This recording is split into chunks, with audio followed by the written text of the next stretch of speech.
of the year. Look in Mark chapter 17. Now, I've been doing a series on the character of Jesus. And last time we got together here, I did it on the faith of Jesus. Part 1. And so today is part 2. And I'm Mark chapter 17, or Matthew 17, I'm sorry. See, just testing you.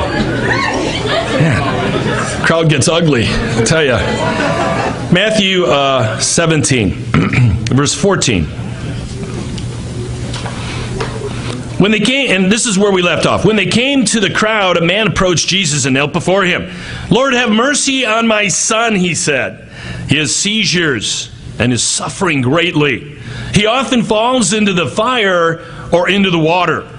I brought him to your disciples, but they could not heal him." "O unbelieving and perverse generation," Jesus replied, "how long shall I stay with you? How long shall I put up with you? Bring the boy to me." Jesus rebuked the demon, and it came out of the boy, and he was healed from that moment. Then the disciples came to Jesus in private and asked, "Why couldn't we drive it out?" He replied, "Because you have so little faith." I tell you the truth, if you have faith as small as a mustard seed, you could say to this mountain, "Move from here to there," and it will move. Yeah. Nothing will be impossible for you. Jesus' expectation here, he said, "Guys, you're perverse." Oh, this is intense. It's challenging to look at where Jesus is thinking. And in our minds, we don't expect people to have this kind of faith. We just accept it. Jesus does not. And I think for us, we got to understand the disciples were going to take the movement to another level after Jesus was gone. He expected them to do the impossible. Yeah. And God does the same for us. Right. He says it's perverse. That means obstinate, wicked, or corrupt. Now, if you're one of the apostles, you got to be thinking, you mean because I didn't drive out a demon? I mean, that's what I would be thinking. I'm corrupt. And Jesus saying, that's how I feel. That's reality to me. He's saying, what's the matter with you? How long will I put up with you? Bring the boy to me. You can sense his frustration on these guys. He had an expectation. And the reason being is that he couldn't work miracles through them. Can God work miracles through us? Or are we the obstacle to God changing this world? Come on, bro. He says, you have so little faith. It's challenging. Yeah. Do we hinder God? Could we do more if we weren't so obstinate? Come on, bro. Jesus says you can move mountains. People are not getting healed because of you. Wow. Isn't that challenging? Yeah. We have the answers to life, right? Yes. Do you believe that? Is that your faith? Do you believe that this is the answer to anything? That's what Jesus is saying. Or are you obstinate? You're a refusal to believe.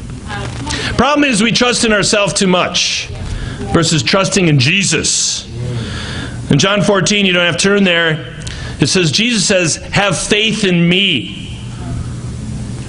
Not faith in yourself. Not faith in the economy. Not faith in your friends. Not faith in your minister. Have faith in me. In 1938, there was a radio broadcast that came up.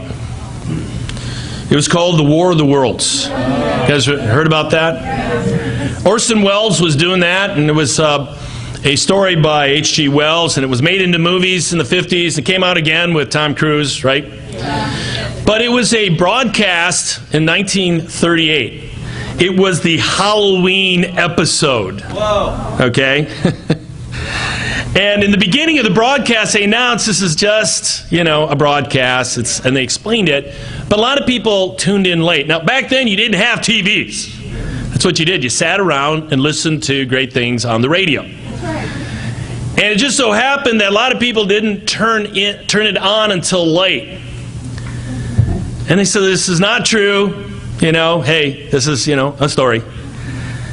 In the first 2/3 of the broadcast, 60 minutes of the broadcast, they were presented as a series of simulated news bulletins.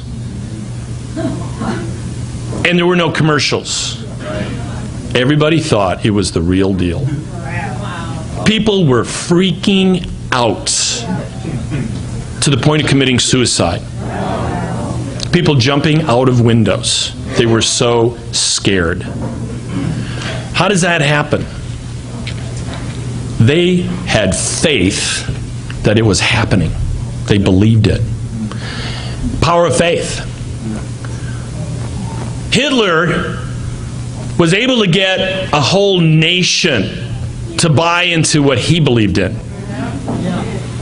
They were the superior race.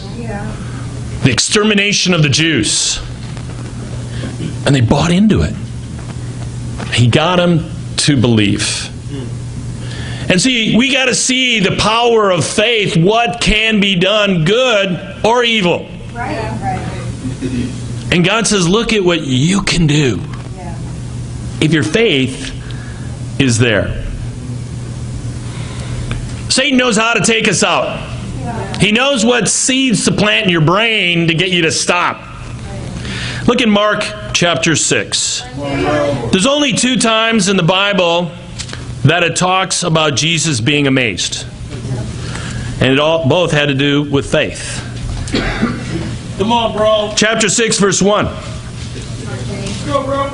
Jesus left there and went to his hometown, accompanied by his disciples. When the Sabbath came, he began to teach in the synagogue, and many who heard him were amazed. Where did this man get these things, they asked. What's this wisdom that has been given him, that he even does miracles? Isn't this the carpenter? Isn't this Mary's son and the brother of James, Joseph, Judas, and Simon? Aren't his sisters here with us? And they took offense at him. Jesus said to them, only in his hometown among the relatives and in his own house is a prophet without honor. He could not do any miracles there, except lay his hands on a few sick people and heal them. And he was amazed at their lack of faith. Mercy! He couldn't do miracles. And he was amazed. Here you got Jesus going to his hometown. And it actually lists his physical half-brothers and sisters. So why would they take offense at him? Isn't this the carpenter? Where did he get all this stuff? How did he do this? And there's something about familiarity people have a hard time with. I know this guy. You're not talking about the same dude, are you? He did what? Nah. And see, for us, we got to realize the battle is in our mind. Our faith can be taken away. We can begin to doubt, and it stops God from working. Now, if I told my high school buddies that I was an evangelist, they'd be like, whoa. Yeah, that's about it. They wouldn't believe it. Even college. Henry Ford said, if you think you can, or if you think you can't, you're right. And it depends on what goes on in the mind. The battle is in the mind. And you've heard me say that many times. Are you a negative person?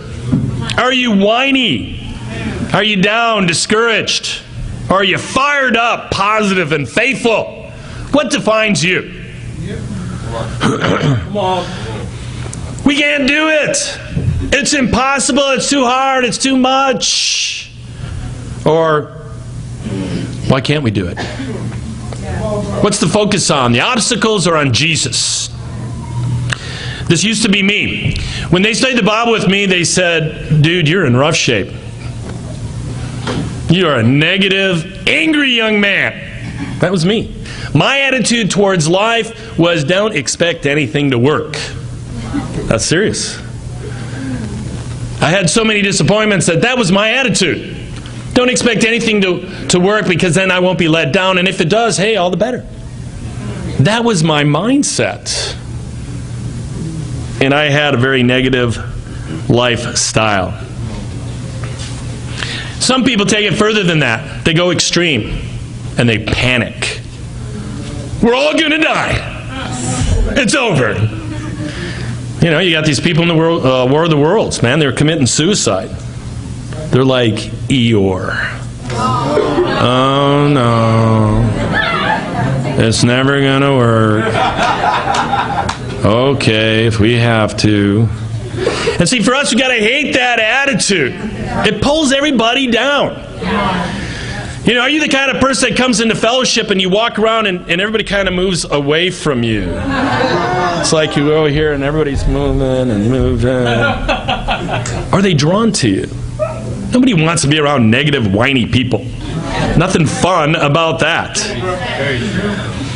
We need to hate it, because Jesus hated it. He said it's perverse. In Galatians 5, you don't have to turn there, verse 19, it has a list of sins. Chapter 5, verse 19. Maybe you're familiar with that. One of the sins in there is called dissension. That's a person that basically has a strong disagreement with people. They create disunity through their character. And for us, is that us? Is something presented and we tear it down right away? And you remember in the Old Testament with Caleb and Joshua, bringing the 12 guys went out and spied out the land. And everybody said, we can't do it, they're too big, it's too tough. And Caleb said, we can certainly do this. Which would you have been? Which would I have been? Romans 14:23 says, everything that does not come from faith is sin. Wow! There you got it. It's sinful. Why? Because you're saying you don't trust God. I don't trust Him. I know what it says in the Bible, but I don't believe it. Well, God's not going to be able to work through you. Revelation 21, verse 8, it has the word unbelieving in the same line as a murderer. And it says both are going to be thrown into the fiery lake of burning sulfur. Wow! Yeah. Faithlessness is sin. We got to hate it. Now imagine if Barb and I were like that. All right? This church. What are we going to do with these people? What a mess. God, why did you bring these people to me? Man, how long, Lord? I can't work with these people. Will they never change? Got to waste my time here. Or maybe I can say that about myself. I am such a mess. God, what am I going to do? What if Barb and I got hit by a bus? Bam! And it's up to you. And it's up to you. What would this church do with your faith, where you're at right now? And see, our faith has a ripple effect, what we do. Jesus says it's perverse if we think that way. And it's, quite frankly, it's a pet peeve of mine. I hate it. When I hear people like that, it drives me crazy, because I know it's doing damage to other people. 2 Timothy chapter 3, verse 1, and it has another list of sins. At the end of it, it says, having a form of godliness, but denying its power, have nothing to do with them. You cannot be faithless and powerful. Yeah. You just can't. You cannot be a man to be reckoned with if you're faithless, or a woman. Look in Psalm 101. Come on, bro. We're going to look at a man who was faithful. We're going to look at David. And I want you to notice his attitude and his spirit. Wasn't David awesome?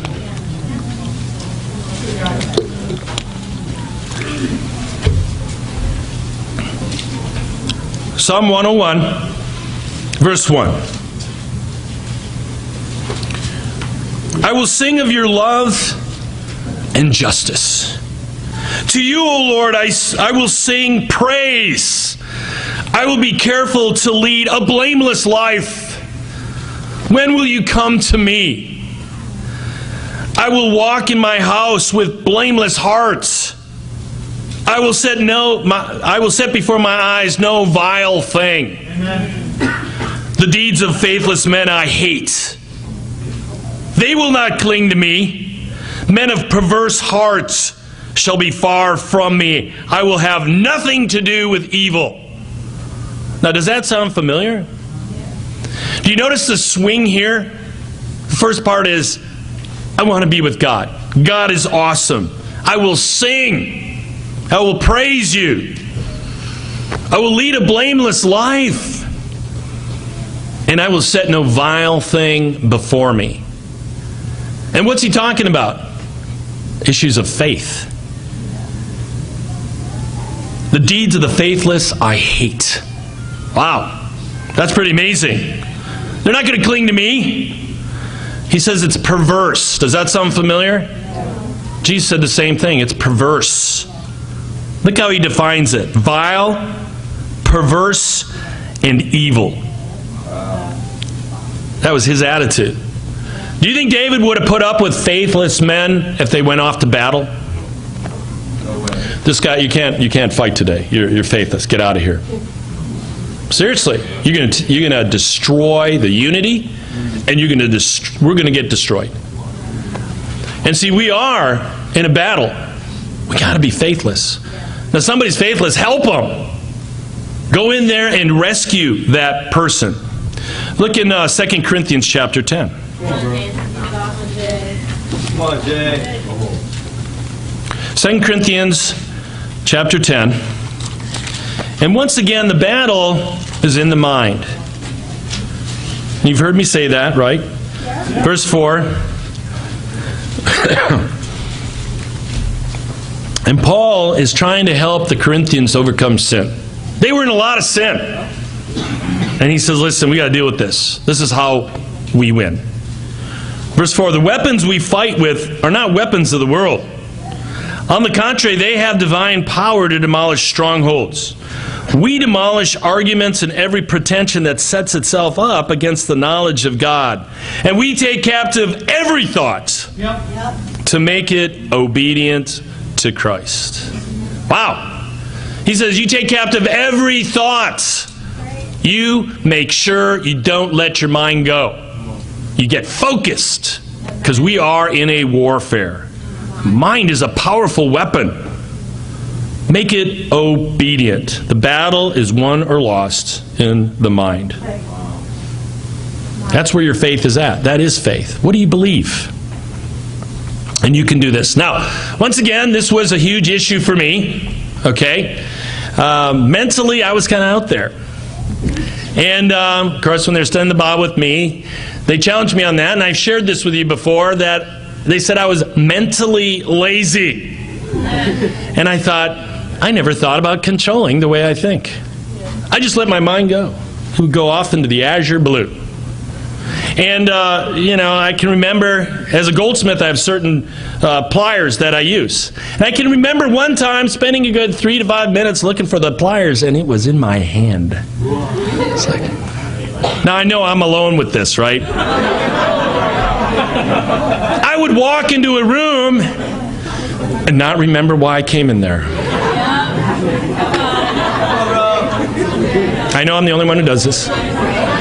Bill Cosby had a thing like that. He says his brain is in his rear. Because he says, I walk in a room, I can't remember why I'm there, but when I sit down, I remember. Have you ever done that? Now I know. Or sometimes I'll go somewhere to do something, and I get 5 things done, I come back, but I didn't do the thing I went in there to do. And I got to get up and do it again. Hopefully I won't forget again. Praise God for Barb. Helps me out. Bye-bye. Handing me things, texting me things. Trying to find ways to do it so I won't get angry, you know? Like she's not nagging or something. She's helping me out. I've shared that before. And then when you get older, now you think you got an excuse. I watched a movie one time. I got 3/4 of the way through and I said, I've seen this before. Have you ever done that? It's horrible. The great thing about getting older is you can read the same book over and over and over again. It's a great book. If you don't remember it, just read it again. Great movie, watch it again. The mind is a crazy thing. But we got to take captive every thought. You know, I used to blame it on my drug days when I was, teenager and all that. Can't do that anymore. Some of you are saying, I never took drugs. What's my excuse? Yeah, see? But it takes training. Have you ever done that? You've driven home, you pull in the parking lot, and you don't remember any of the drive. How did I get here? You take a shower in the morning, and then you're like, did I wash my hair? You know what I'm saying? That's what I'm talking about. Barb's like, Jay, you can't remember where you live, but you can remember all the Packers on the '67 team that won the Super Bowl. Amazing! Amazing memories, right? We can do this. It's just quit being lazy. We got to mentally focus because that's the battle. If you're in a battle, you don't dwell on other things or else you get taken out. Right. Yeah. And we convince ourselves we can't do things. I can't be a Bible talk leader. I can't be a great Bible talk leader. I can't overcome this fear that I have. I can't forgive. I can't give up my bitterness. I can't be faithful. I can't bring people to Jesus. Versus I can do everything through Him who gives me strength. Okay, I think there's 3 main areas that causes us to lose our faith. The first thing is just being guilty. I'm going to do a whole sermon on guilt. But this is huge. People always feel guilty. And like I said before, guilt is not an emotion. It's a state of being. Either you're guilty or you're not. The judge says guilty. He doesn't care how you feel about it. You're guilty. Now, what we got to do is we got to say, hey, am I guilty? If you're not, then don't let Satan think you are. Because it stops you and robs you of your faith. And if you are guilty, deal with it. The Bible says, hey, repentance brings times of refreshing. And we can do that. And you can train yourself how to do that. Second thing is a victim mindset. A lot of us can go there. You think about how bad life is and how bad you have it. And how people hurt you. And it's just wrong. And you're suffering unnecessarily. And you deserve something. Well, this is what you do. You write down those things that you're feeling, and then when you pray about it, envision yourself before the cross and tell Jesus how bad you got it. Was Jesus a victim? Absolutely. Yes. He did nothing wrong, and He was tortured to death for it. Yeah, He's a victim. It's hard to complain to Jesus saying how bad you got it when you know He's on the cross there, suffering greatly. I think finally, fear. And I'm going to do a whole lesson on that too. All those. Fear. If your mind is focused on fear, you can't be powerful. On all these, you can't be faithful, you can't be powerful. It's a self-focus. What's going to happen to me? Wow. Versus, how can I change this situation for the good? Come on, Jay. Look in Luke chapter 7. Come on, Jay. Come on, Jay. We're going to look at the second area where Jesus was amazed.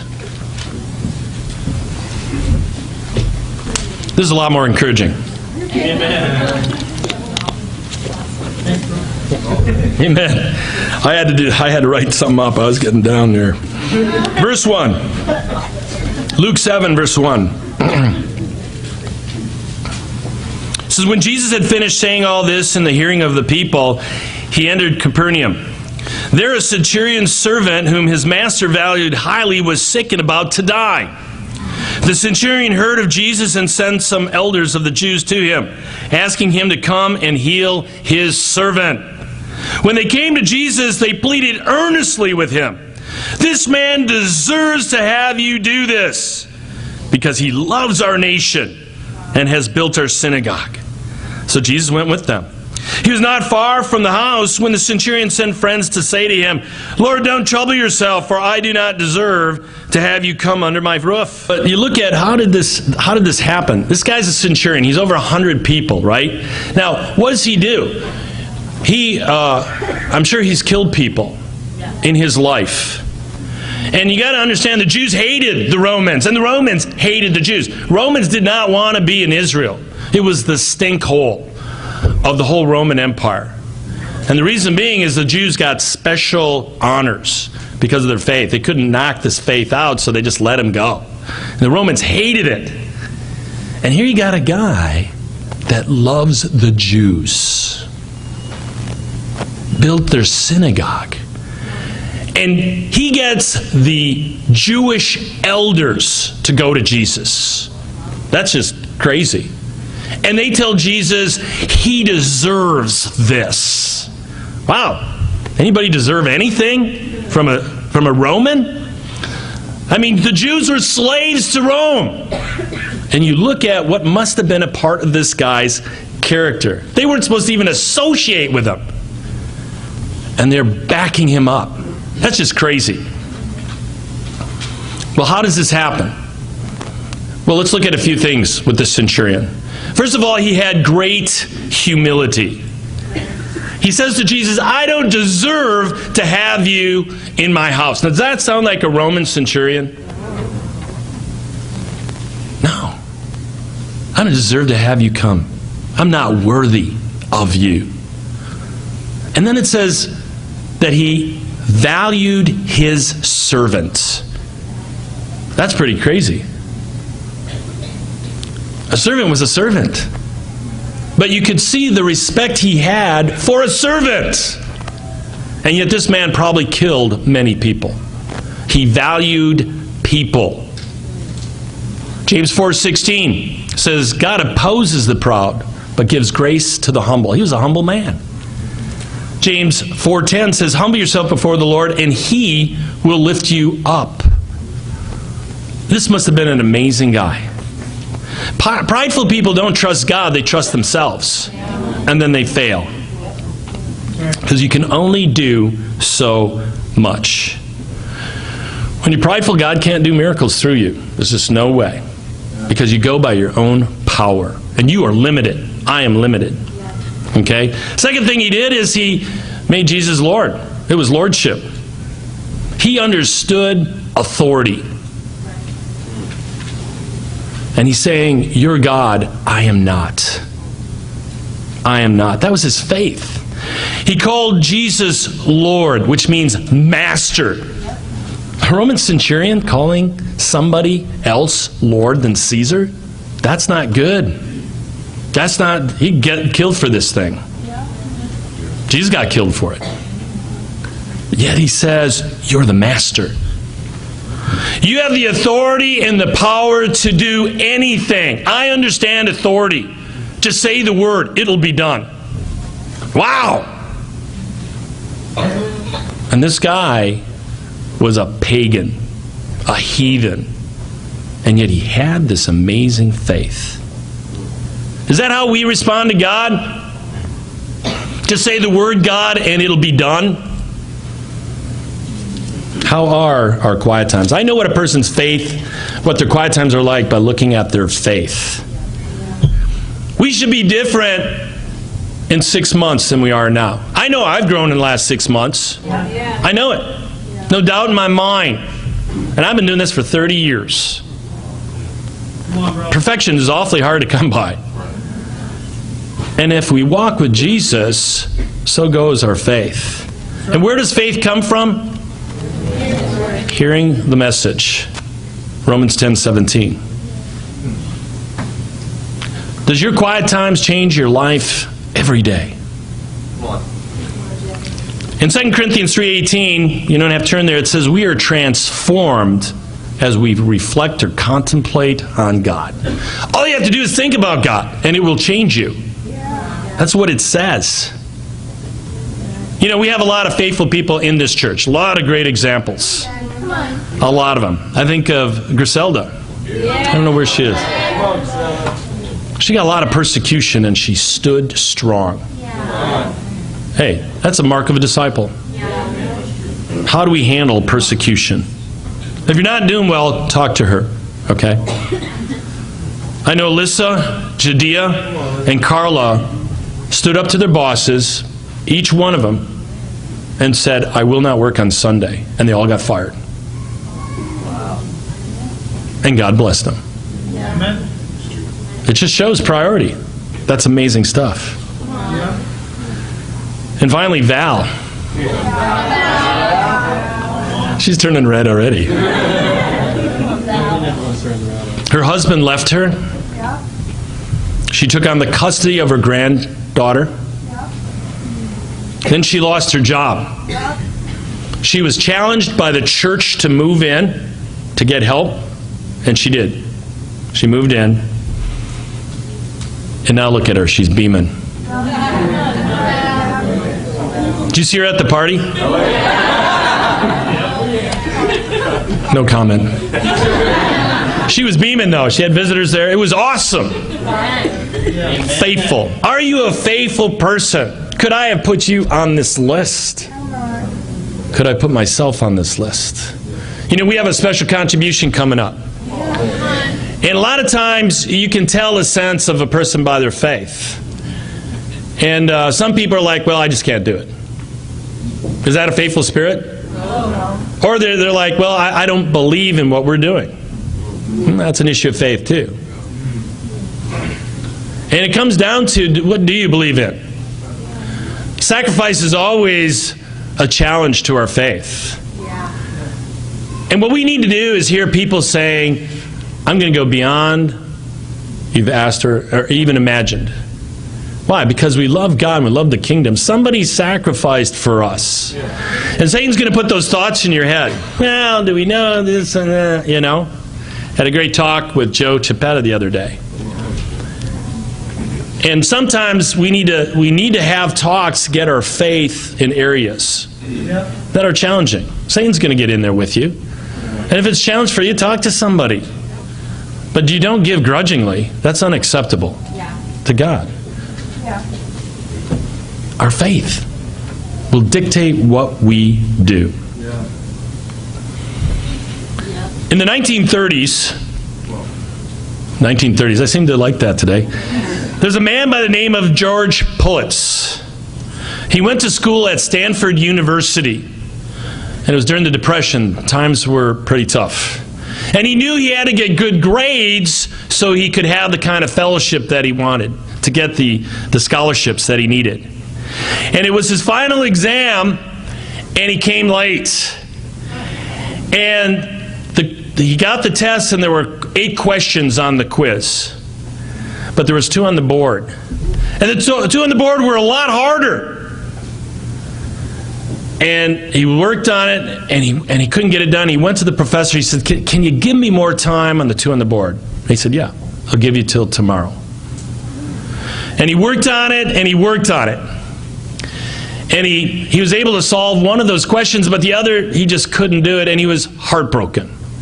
Because he knew that at best he'd have 90%, even if he didn't do great on the rest of it, or vice versa.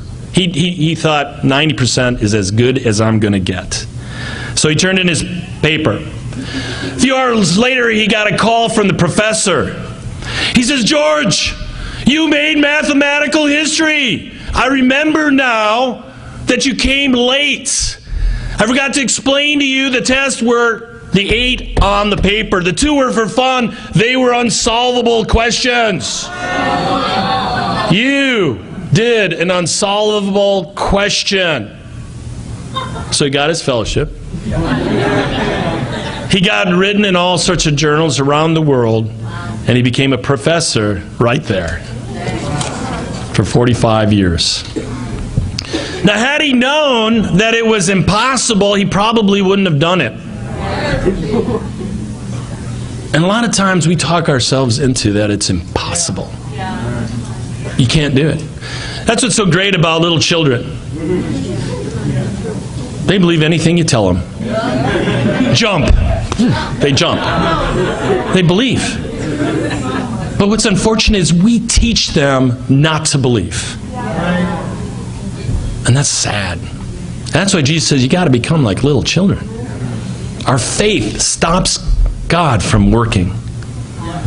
We got to watch God do miracles in our life.